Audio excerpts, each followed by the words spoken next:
Did you know you can quickly create viewports like this, or create multiple views like that? Hey, I'm Jonathan Pickup. I've been teaching Vectorworks for over 30 years now. I was really amazed when the multiple view panes came out. I've used them in previous programs before. They are so useful. Let me show you how we create this. It's up here. We've got the use multiple view panes selected. Don't use them. You can select those. Then you can choose whether you want this to be in a plan view, whether that's in a front view. You can set these so that they are full screen if you like, or full size. And you can zoom in and out, and you can also draw from one view to another if they're in the same orientation.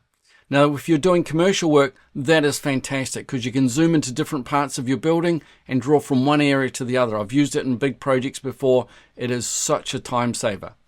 So that's one way of doing it, using the multiple view panes. It's just up here, and it's the M key, M for Mary. Turn it on, turn it off. And once they're set up, they're really useful to use. Now, the other way that I've done it is to create multiple viewports. So let me show you how to do that. View on the menu bar, create multiple viewports. I want a front, a top, which would be a plan, a right view, this is third angle projection, and an isometric. Click OK, and there they are. I just need to update them, and you can see there are my views. And if you want to change them to dashed hidden line, you can do that here as well. Dashed hidden line.